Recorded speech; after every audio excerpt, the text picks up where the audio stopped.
This technology would enable us to transform the economy, the system of the world. And now, if you combine decentralization with AI, it's clear that we're going to transform our species quite significantly.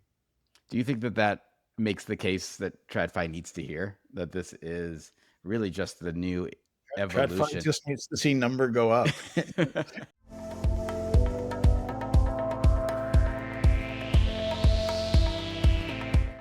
Hey everyone, I'm Jen Sanasi here with Sam Ewan, and you're watching CoinDesk Spotlight. Today we have a special episode. We are celebrating Ethereum's 10th anniversary with Joe Lubin. Sam, 10 years, a decade, and I feel like so much has happened. I wasn't in Ethereum that early, Jen, No, but I me did. neither, but I'm just reflecting. I know, but I did find that I think the first purchase I made on Coinbase of Ethereum, it was about $42. So now I didn't buy enough that I still have to work. But I will say I've been following it for quite a long time. I'm really excited to talk to Joe. Joe is one of the principal people who's been involved with this, and I think has emerged over the last few months. Tell me if you think I got this wrong, as one of the voices of Ethereum, in the same way that people relied on Vitalik for the most part when it came to Ethereum over the years. We're starting to see these other voices come up. Tom Lee, we've talked about. Joe, I think, is one of the prime people who's really set to do this. So I'm glad we have more champions of Ethereum coming out, and especially with the 10th anniversary, it sounds like a great time to have this conversation. Yeah, I agree. I think it's just, we've talked about this time and time again, showing a maturity of the space. And Ethereum is the home of so many of the things that I love and that got me into crypto in the first place, like NFTs that are making a resurgence, the metaverse, which some have told me might be making a resurgence, and so many of the things that we talk about with Joe Lubin in this episode. So, yeah, I hope everyone enjoys the episode. We're going to get right to it after this break. Midnight is a privacy-enhancing blockchain, introducing vital, programmable privacy and selective disclosure capabilities. It means DApps can allow users to control what information is revealed without putting sensitive data on-chain, allowing you to break free from the limitation of choosing between utility or privacy. We deserve more when it comes to privacy. Experience the next generation of blockchain that is private and inclusive by design. Break free with Midnight. Visit midnight.network/breakfree. Joe Lubin, welcome to CoinDesk Spotlight. Thanks, Jen. Thanks, Sam. Well, we are very excited to have you here. Ethereum's 10th anniversary is on the horizon. It's going to be here very soon. And this is CoinDesk Spotlight. All right. And Ethereum is back in the spotlight. So I know there are a few different reasons as to why. There are stable coins, there are Ethereum Treasuries, there's the anniversary, there are NFTs. But I want to start here. How do you, who have been a part of the Ethereum journey for the last decade, characterize where we are today? Our time is now. For a decade, we've been building for some sort of exciting future. We've been building layer after after layer of enabling infrastructure, and built some amazing things and pioneered many things. But we always anticipated that Ethereum represented Web3, the re-decentralized World Wide Web, and Web3 was a natural organic evolution of the internet protocols and the web protocols, Web 1, Web 2, and that we weren't really there yet. We were building for this future that was just slightly ahead of us, and we weren't really sure when it would really kick into gear. We noticed recently that Bitcoin became top of mind, really crossed the chasm into mainstream awareness, and that's because it had a clear value proposition that people could really grok, whether it's investor types or mainstream types. Essentially, whether people knew it or not, we have entered the end days of a dying super cycle, a dying economic debt generational super cycle, a generational super cycle in the stress and how sense. And there's simply too much debt in the system. We need to reformat the system of the world. We need to reformat trade relationships and the monetary system in the world, most likely. So we're all in this acceleration as the old system is dying and the new system is forming itself. My thesis is that the new system, the next system of the world or super cycle will initially be composed of decentralized protocols and AI. Hopefully, they'll work very well with one another. And Bitcoin is having its day at the end of this super cycle because it represents safety, monetary safety to people. But Ethereum also is starting to represent that same sort of monetary safety, but it also represents how we're going to build together as the world hopefully decentralizes increasingly, and builders start to build in a way that's different from the way that traditional businesses have built and Web 2 builders have built. Builders will be building using Web 3 primitives. We'll be building of, by, and for the community because that's a way to build a better product and to get better engagement. And so our time is now, and it's a good thing that we've solved some big problems like scalability. So we can now add horizontal and vertical scalability and affordability of block space and transactions and usability of user interfaces. And as we start to build AI into our user interfaces and into our wallets, it's going to get really delightful and easy to interact with applications on chain. It's if you think about how users operate in the world, it's really too complicated to understand all the agreements that we're making every day. We're signing or agreeing to terms and conditions. We never read them. There's a lot of fine print, and it'll be great to have an AI agent ally taking care of us effectively and doing our bidding. The two final pieces are that Ethereum hasn't really had compelling applications that would bring lots of people into the ecosystem and drive lots of transaction activity. That's changing now that it's effectively legal to touch tokens and issue tokens and build applications in DeFi or in other niches on decentralized protocols. So that happened effectively with the new SEC in place. So we're going to see a lot of building going on. And the final piece is that we've actually had too much Ether available in the ecosystem compared to how much block space we've created and how little applications we've been able to have builders build because again it was effectively illegal to build in the United States of America and use our technology. But that is all changing, and there are these companies now sprouting up, Ether accumulation companies or Ether treasury companies, and they are vacuuming up lots of the excess Ether and are going to turn slack supply-demand dynamics into very tight supply-demand dynamics quite soon. All right, Joe, I want to think about what you just talked about, and I think you're right. There's been so much happening in the regulatory environment in the last bunch of months that we want to get your take on. I do want to go back a little bit. You know, as Jen mentioned, and you very well know, we're coming up with the 10th anniversary. I want you to sort of reflect a little bit on that frenetic time when you and Vitalik and some of the core folks who were involved were really bringing this to life.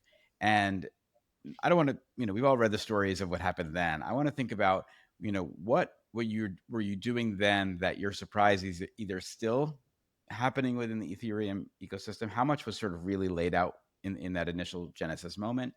And were there places that Ethereum went that you didn't expect they would go when you guys were beginning? So important things were laid out in the early weeks. Building the Ethereum virtual machine, we had a decent grasp on that, and it's obviously evolved quite significantly since then. We intended to build a proof of stake protocol. We thought through that quite a bit. We recognized that proof of stake had lots of edge cases that weren't solved yet. And so we knew that we could build a proof of work protocol, and we knew that we could do it in a way that we thought would be better for our purposes, at least compared to Bitcoin's proof of work. And so we got that done. And that proved to be a much fairer way of disseminating tokens for a few years into the ecosystem rather than having to figure out how to get all the tokens into different people's hands via some sort of decision. And so we've seen proof of stake when it's in the initial way of allocating tokens get projects into trouble early. And we talked about sharding in the very early days. We knew that we were building, it's not really a toy system, but we knew it wasn't going to be scalable to world computer scale. So we knew there would be lots of things that we would have to do, lots of problems, deep problems that we'd have to solve to build a scalable infrastructure to decentralize much of the world.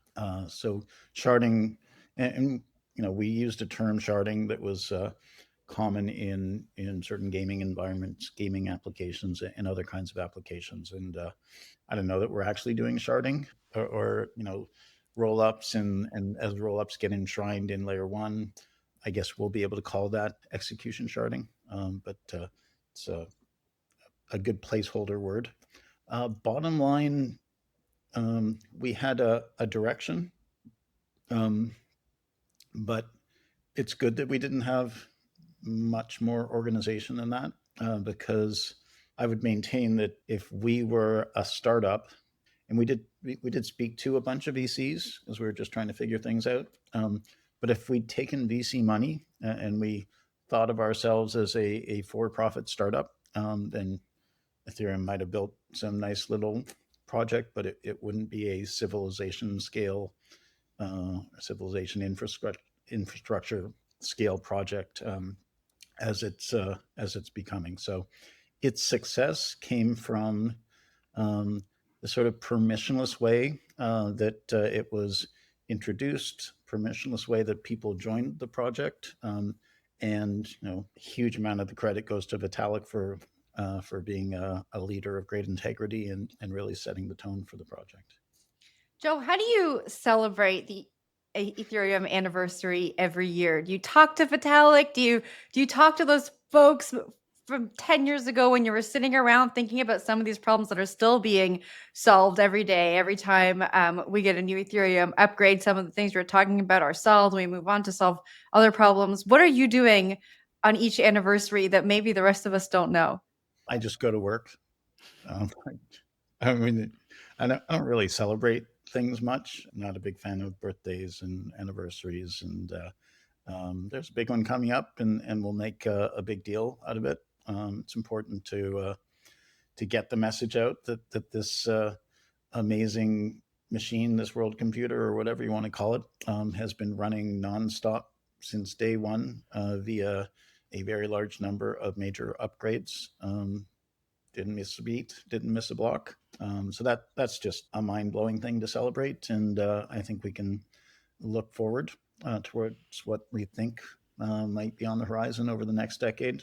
Hard to look that far forward in the current times. So I don't actually remember celebrations of Ethereum anniversaries. I do remember the day that we all gathered in Brooklyn. A few of us gathered in Brooklyn, and the Taps got father-son duo were visiting us in the office that day. I think they memorialized it in their book, The Blockchain Revolution. And it was just mind-blowing to see that these different projects and people were downloading the software, downloading the client software, running the client software, and these pieces of software would reach out across the internet and find effectively their siblings, find other nodes, and self-organize into a decentralized network and a decentralized protocol, and sort of a baby substrate for the new decentralized system of the world. So that, and amusingly, as this was all happening, we were watching it on a little blockchain explorer, just looking at numbers. The sky grew very dark, and we heard maybe the loudest thunderclap that I can remember. It felt like the sky was breaking when Ethereum was birthed. Joe, I think you've mentioned a number of times the world computer, and For me, there is such a big, giant concept in the idea of the world computer that is still evolving.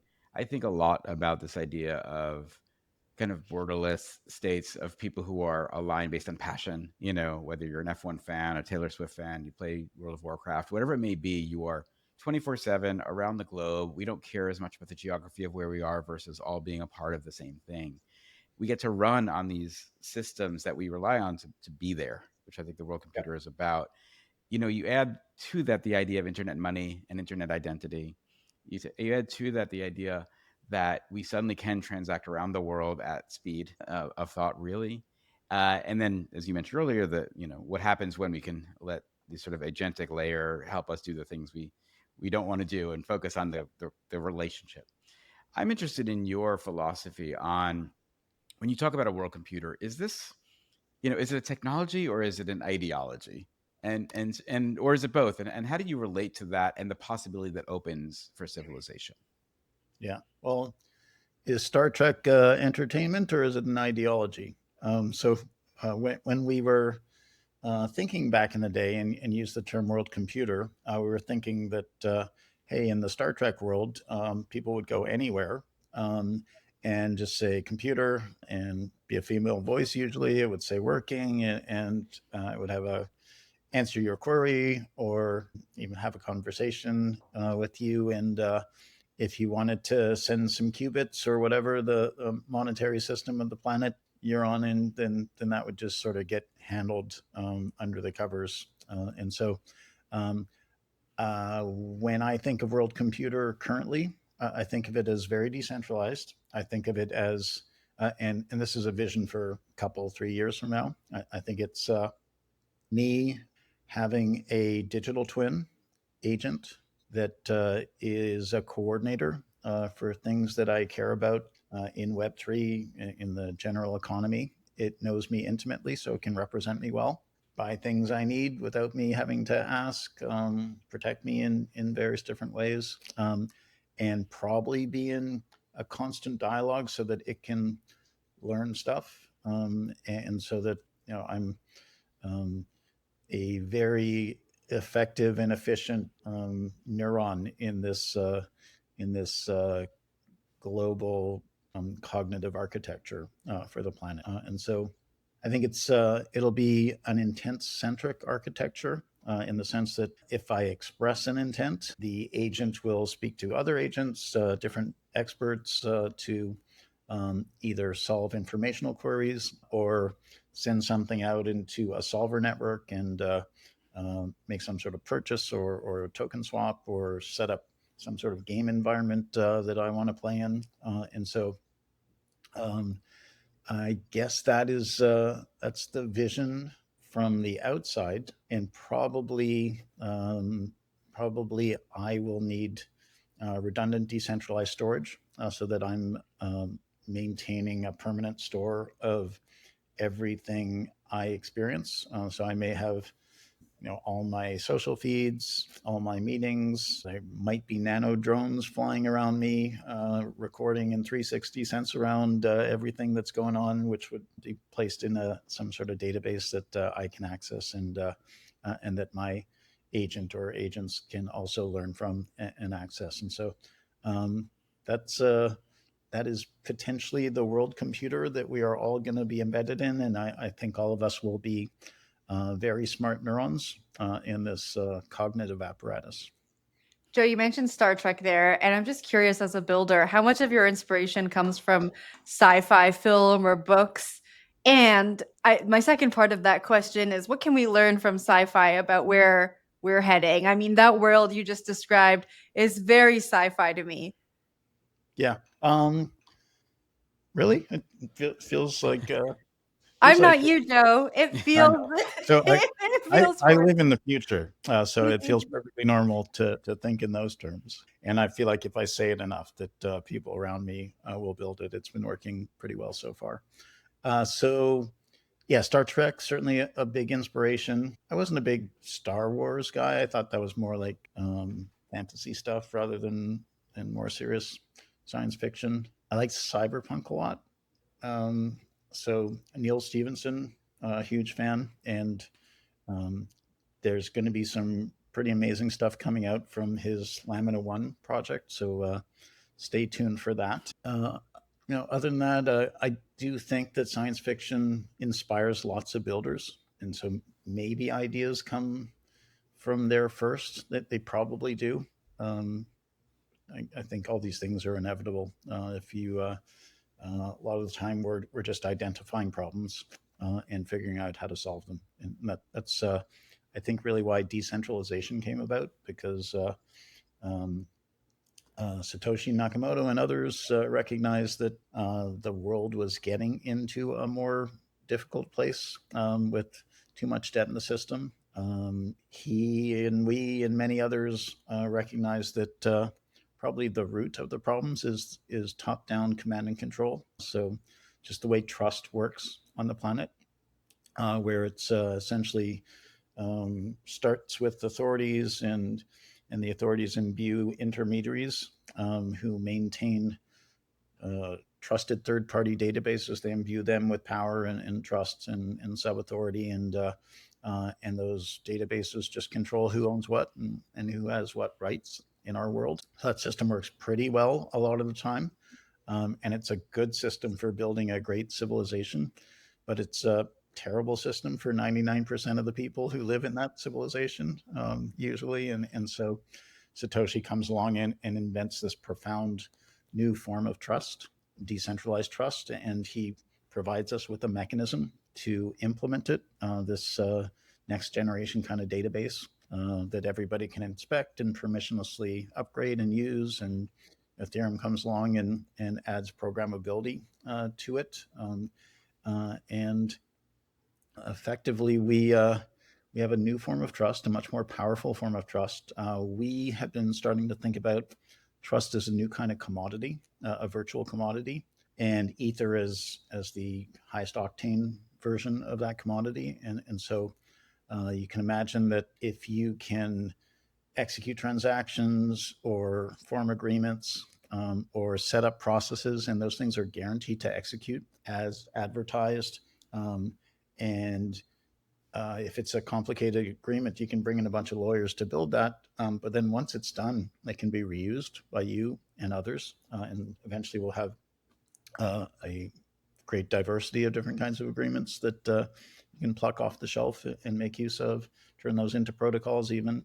And if all these activities that we engage in that used to take a lot of effort and time, if they suddenly are much less expensive, take much less time, and you can compact all those things into a short time frame, then you're effectively compounding all of these value creation events. And so I think the growth that we're going to experience over the next years is going to be astonishing. And so that's part of the world computer future that I think will be hard to imagine now. And I guess we'll adjust. We've adjusted decently to this COVID upgrade that we've all experienced, those of us that made it through, where we are much more digital and just moving so much faster than we ever have as individuals and as a society. And so I believe the acceleration is going to continue, and we're going to need like 4-day weekends soon. We were talking about the technical piece here, right? And I mentioned this at the top of our conversation. ETH treasuries are dominating the ETH conversation right now. Where do ETH treasuries fall into the narrative here when you were talking about the Ethereum ecosystem, Joe? Yeah. So there's the basic thing that they're very valuable projects in their own right. B, they're doing great things for the Ethereum ecosystem. They're really lighting a fire under Ether and the Ethereum ecosystem. And so we will get soon to tight supply demand dynamics for Ether. We will creep up to the all-time high. Journalists will write articles. The population will get into a frenzy because as Tom Lee says, Ether's the new Bitcoin, and that's it's a simple and sort of incorrect idea technically, because Ethereum and Ether can do so much more. But in terms of mind share, as Ether sort of takes center stage for a while, it's going to drive it to significant highs. And then the whole ultrasound dynamics kick in, where there's a lot more activity on the network and we start to burn more Ether and it becomes deflationary. And so this thing has legs, or Ether has legs, Ethereum has legs. And the big picture for some of these Ether Treasury company projects is that it really does look like we're going to be able to keep raising money and buying Ether and staking Ether, restaking Ether, putting Ether into DeFi. So the Bitcoin companies don't earn any interest, or we would, in the Ethereum ecosystem, we would call it yield. But in the Bitcoin ecosystem, or the Michael Saylor ecosystem, they call it MNAV, or Bitcoin yield, which is how much Bitcoin you effectively are monetarily exposed to per fully diluted share that you own. So the goal of all these projects is to grow how much of this token you benefit from per fully diluted share. And the Ether treasury companies are going to do a much better job of that than the Bitcoin companies, just because earning yield in various different ways in our ecosystem is what we do. And so with SBET, SharpLink Gaming, our project, we're going to have, so we're already raising money every day in significant chunks, and we'll be doing it in much larger chunks at different times. We are converting all the dollars that come in through an ATM facility currently and recently to Ether. So it gets converted every day and staked every day. And we should be able to do that for a very long time, and are probably going to be able to maintain a sort of a heavy MNAV, or a large MNAV, which I can explain some of the technicals to you. The sort of end game is that you grow this large pile of highest powered money, and it's highest powered money because it's uncensorable money, and can be used sort of as good as Bitcoin but better because it's digital, and good as gold but better because it's digital. And when you have large amounts of very high powered money, you can do economic, financial, and geopolitical things that are valuable and can transform society. So there's great upside for these vehicles. And Joe, when you hear Tom Lee came on CoinDesk recently, sort of said he believes ETH could easily be 10,000, 15,000 by end of year. The crypto Twitter went wild for it. Is that, are those markers that say to TradFi, hey, you got to not miss out on this? Or is that just someone trying to pump their own bags? So first, those are exciting numbers. They're also maybe by the end of the year that's accurate, but I think we're talking about orders of magnitude changes in the value of both Bitcoin and Ether. It's so great that Tom is speaking to Wall Street, because with stable coins sort of growing probably very rapidly in our ecosystem, and these treasury companies, we are very seriously onboarding traditional finance to decentralized finance. So Wall Street cares about making money, and they've watched Michael Saylor do it very reliably for a while. They're going to watch these other companies, most of them that are executing well, make reliable money for a while. And Wall Street is going to have to understand the Ethereum technology, the Bitcoin technology, decentralized finance, and the mechanics of these strategies. And when Wall Street broadly gets very excited about these things, that's going to spill over into Main Street. And so, yes, it is. It's certainly about getting their head in our game. Well, it sounds like you agree with Tom's prediction. I think he did say it was by end of year, that 10 to 15,000 number, Joe. But I got to ask, are you friends with Tom? Is there a rivalry there? I know BitMine now holds more Ethereum than the Ethereum Foundation. I think I saw you tweeting the other day that you could either be very competitive or you could go at this in a friendly manner. I mean, are you two the Jack Mahlers and Saylor of Ethereum? Well, they are the Jack Mahlers and Sailors of Bitcoin. Tom and I and Sam and Charles and others are whatever we are of Ethereum, and we're different. So I'm a big fan of Tom, and I've known him. We've talked a little bit over the years. We have had recent conversations. I was being playful in that tweet that you may have seen, but I think there's a lot of value potentially in us collaborating on messaging. I think I tweeted a while ago that competition makes us better individually, but collaboration makes everything better. And so we'll work together to educate, I think.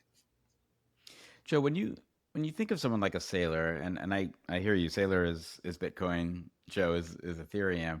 Are there things to learn about how he has played that game? Are there areas that you feel you differ in your approaches to these things? Yeah, he's doing a great job. Definitely an inspiration. We will replicate some of the financial instruments that they've been using. We have the advantage of having a programmable blockchain, and so we're going to be able to create smart contracts that implement some of the financial instruments that we'll end up offering. First, we're going to keep it pretty vanilla. We're doing a really good job earning ether, creating yield, but we'll also do some prudent leveraging. Keep it very low leverage, but we'll be able to do things like perhaps tokenize the equity. We will perhaps be able to make it available to people in MetaMask, so that we will be actually able to know who owns the equity, and we may not choose to directly think of them as individuals, but we'll know which address they have. And similar to NFT gated experiences, we'll be able to do something like that for people who own SBET.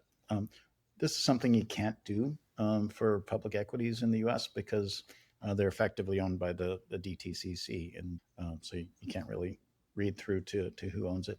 So we'll be able to create experiences and discounts and things like that. And mostly I'm excited about being able to create instruments, whether they're convertibles or different kinds of equity that can adjust the amount of risk versus the amount of reward that an investor is interested in it. So if we have some sort of granularity on the blockchain and we can issue instruments like that, I'm not saying we're going to be able to let each individual dial in their level of risk and reward, but maybe we will, or maybe there will be classes of instrument that are attractive to different kinds of cohorts of investors.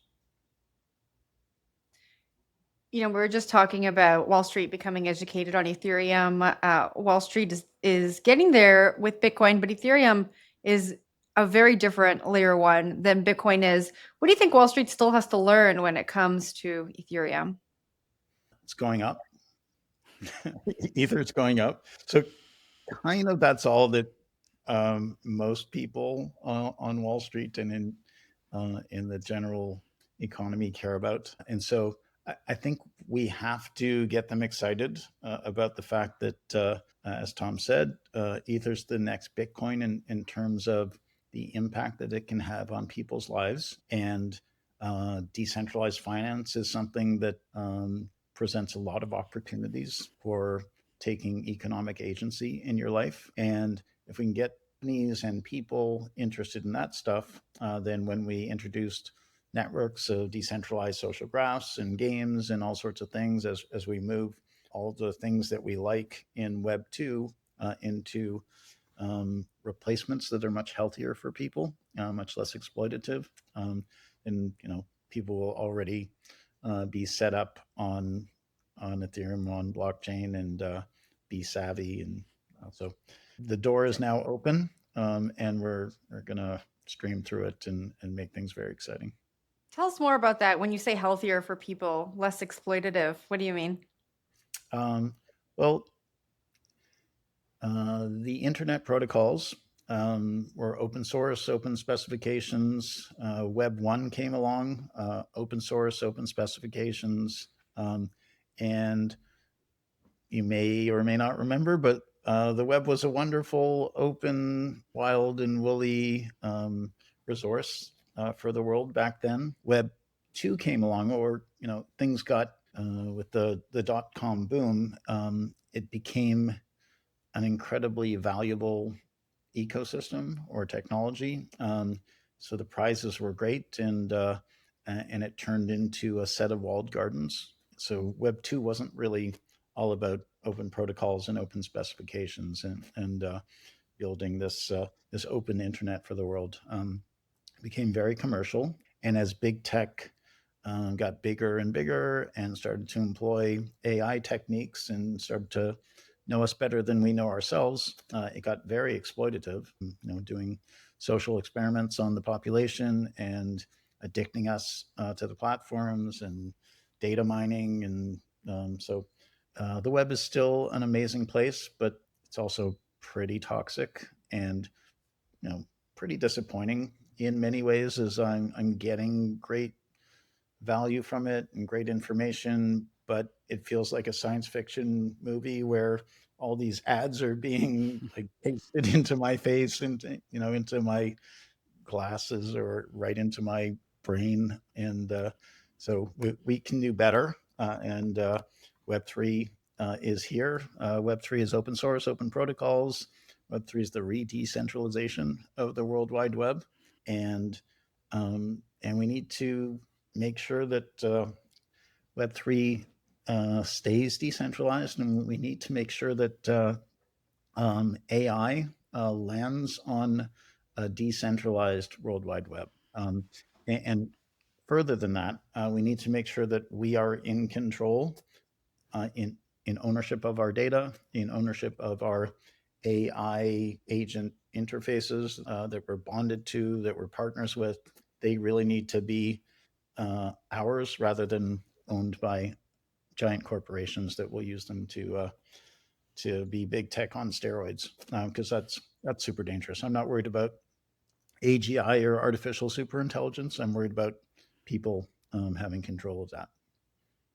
And there will be these big foundational large language models, et cetera, hopefully lots of them. And hopefully they can even become public goods.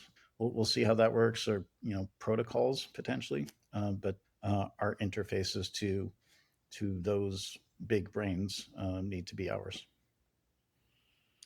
Hey, Joe, you mentioned the web being often a toxic place, and I can't help but think that crypto can also be quite toxic, especially when number isn't going up, right? And I think about the arc of the last year. Bitcoin was in the 60s. I think Ethereum was down to 1,500 over in the last 12 months, and there was a lot of FUD happening in the Ethereum space for a while. And Solana started to take some of that activity and that conversation. And I'm wondering sort of what made you want to step in and say, hey, let's not count this out. This is a foundational technology. It's an opportunity. And how do you personally deal with the negative sentiment that can often be inside of crypto when people are, in essence, not making money? Well, nobody who had a clue was counting us out. Yes, price was languishing. We were in doldrums. There was negative or disappointed sentiment. But it's really always price that drives sentiment. And as we discussed at the top of this discussion, there simply wasn't, for reasons largely related to the regulatory infrastructure in the US. There wasn't enough building going on in our ecosystem that would be compelling for users. And we had taken the very intentional decision of sacrificing the near-term financial interests of layer one in order to create scalability at layer 2 in order to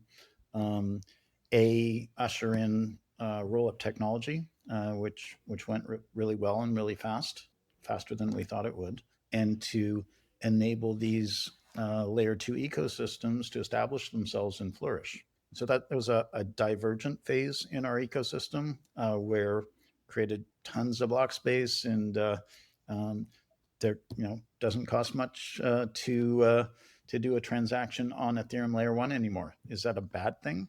Absolutely not. We always thought we would get there. Does it present some challenges for a year or 2 or 3? Yeah, maybe, but that's fine. That's par for the course. Now we're in this convergent phase where we are going to see synchronous or near synchronous composability across L2s and L1s. So the roadmap for the next couple of hard forks is really exciting for both layer 2 technology and especially layer 1 technology, where layer 1 will get beefed up quite significantly. But I think I have a long view, so it doesn't stress me because I know what's going on behind the scenes and why we're doing certain things, and why when we do something, it has a potentially negative ramification on something else. Like we knew we would introduce fragmentation with different networks, liquidity fragmentation, etc. And we knew that we would solve it because we're engineers and that's what engineers do. And so, long view. I see processes and trajectories where a lot of people just see the current slice of time.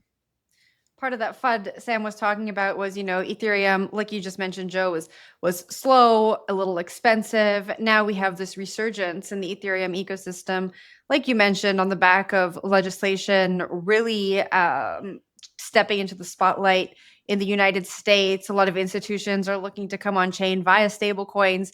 Are you saying that Ethereum is ready for these institutions, for Wall Street to come on chain and can handle the scaling that's required for that? Is Ethereum finally ready for the mainstream? Yep. Yeah, it's our mainstream moment. Scalability, usability, affordability, legality, and good applications, lots of users, good supply demand dynamics for Ether. So institutions have known this for a long time, but financial institutions all lean in on Ethereum's direction. There have been lots of Ethereum killers. There are still lots of Ethereum killers out there. They're Ethereum killers mostly in their own eyes and in the eyes of journalists and in the eyes of VCs because Ethereum's pretty big and established, and it is majority of stablecoins, vast majority of real world assets, vast majority of DeFi. All the institutional stuff has always been on Ethereum and still is on Ethereum. Ethereum hasn't gone down in nearly 10 years. And if you're doing critical infrastructure, you can't use a system that drops lots of transactions to the floor if there's a meme coin surge or goes offline maybe once a year, maybe twice a year, maybe once every 3 years. It's still not the kind of infrastructure you want to build critical applications on. So we talked to lots of major institutions and nation states, and they know what civilization scale infrastructure looks like. I mean, Joe, you mentioned, stablecoins is such a big moment for crypto in general. NFTs were in 21, 22. They seem to be on the way back right now. A lot of those are based in Ethereum. What are the areas you'd like to see Ethereum get into that maybe it's not in right now? Yeah, so I think the next major vector for growth is going to be, as I said before, establishing networks, maybe it's web of trust networks of social graphs where individuals establish their own decentralized identity. That's the root of a social graph. And effectively, once you build out one or more social graphs for different purposes, you can tag people into your social graph. They can discover you in different ways, or you can reach out to them. They can add content or functionality to your network. You can make money on your own social graph, which I don't think Facebook pays people for being part of their social network. and you can reward people for adding content and things to your social graph. So when we get the tools matured sufficiently, I think we're going to radically transform social media, the social networking space.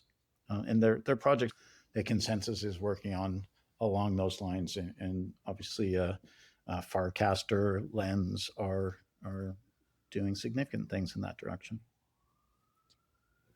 Joe, do the social giants of Web 2 get displaced in this future that you're building towards, or is there a role for them? Is there a role for the Facebook and TikToks to participate in a decentralized or a more decentralized social ecosystem?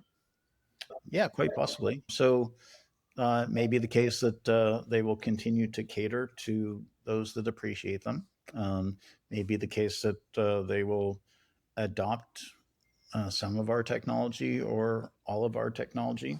Maybe the case that somebody ends up owning TikTok that turns it into a protocol and decentralizes. We'll see.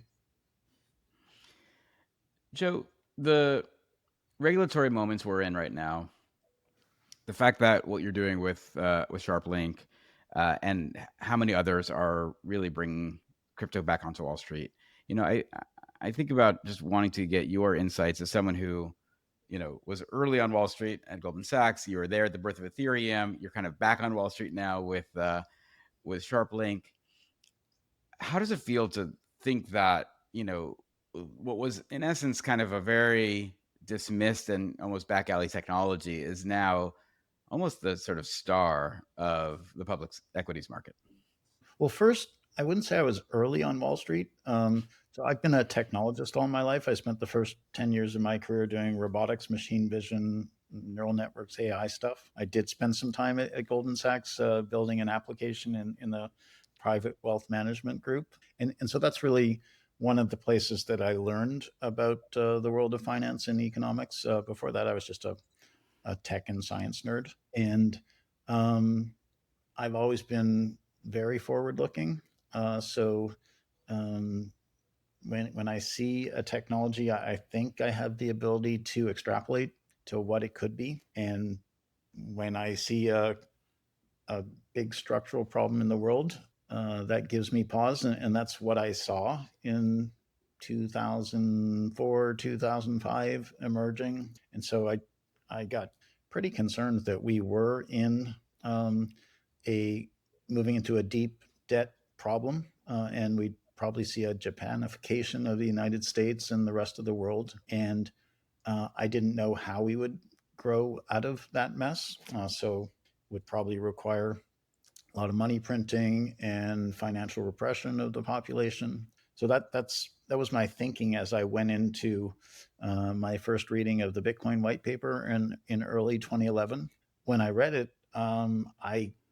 it was a revelation. I was like, oh my God, we're engineers. We can build our way out of this mess. We can just re-architect the system of the world on this new trust foundation. I didn't think right away, hey, we got to build DeFi. So that came a little bit later. But so right when I read the Bitcoin white paper, and certainly when I spoke to Vitalik at the start of 2014 and read his white paper right after that, it was clear, it was obvious to me that this technology would enable us to transform the economy, the system of the world.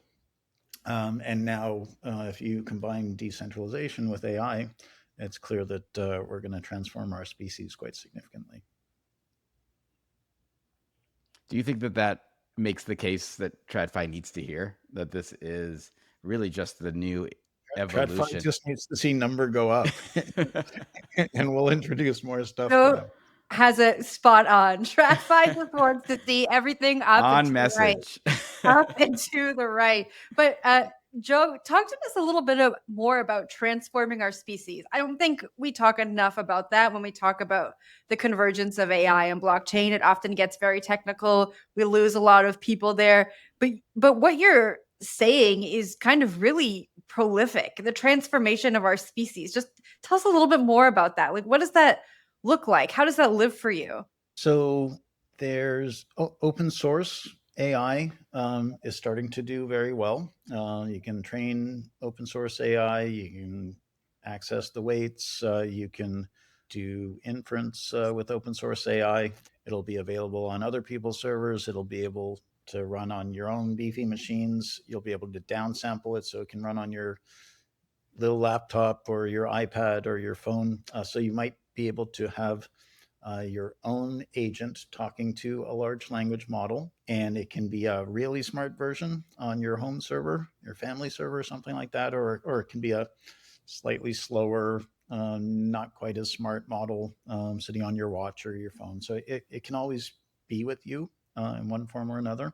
And if I'm plugged into that, and if it is constantly learning based on watching what I'm doing in the world and talking to me and etc., essentially we are bonded hybrid human machine intelligence. And maybe there's a bunch of them, or maybe my team, people who are building the same company or product that I'm building, maybe we all merge when we're working together. And if I and we are all connected to a pretty large network of people who operate that way, that starts to look like an organism. And, you know, Apple Computer released a very simple iPhone a long time ago, maybe a little over 10 years ago, I guess. And didn't have certain functionalities. You couldn't copy and paste things, but it couldn't have been really complicated because humans just didn't know how to operate that device. And so as the iPhone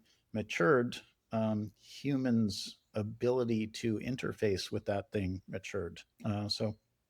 I'm pretty good with my iPhone, but my girlfriend is unbelievable, like the way her fingers fly across her iPhone. And so we are evolving with our technology, and whether it's chips in our brain, maybe it's brain computer interfaces so that we can communicate faster. It could be brain computer interfaces so that the three of us could share thoughts, so we can we can even have consensus algorithms running in the chips in our brain and make decisions, collective decisions faster. I feel like we're going to become much more collective in our day-to-day operations. And if you're not connected to that sort of thing, then you're just not moving as fast as people who are connected. And so that's one direction that our species is probably going to move in. There CRISPR techniques that are going to be able to splice elements of genetics into our own genetics. And once we start to understand that technology, we will maybe be able to make ourselves invisible or sprout wings if we want to go somewhere. I don't know how quickly we'll be able to shapeshift, but things I are going look to forward to that future. yeah, things are going to get interesting, and that doesn't even include what we're going to have to do if we go live on Mars, or if we do longer space travel. So our species is forking. Forking is a good thing. It's a good thing in our ecosystem because it enables choice. People can fork open source code. People can fork running protocols and split the community into niches that serve each of them better. And so we're going to explore different ecological niches as we evolve in different directions as a species. I'm psyched about hybrid machine human intelligence niche.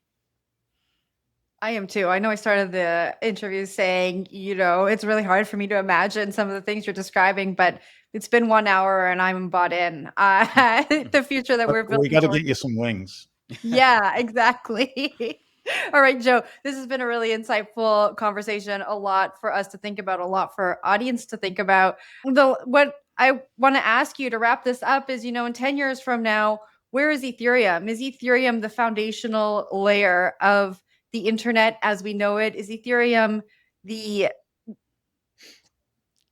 what's powering this engine that you're describing? Where are we? Yeah. So if you asked Tim Berners-Lee that question in 1989 when he invented the web, I'm not sure that he would have said that in 10, 20 years, the entire global economy will onboard itself to the World Wide Web.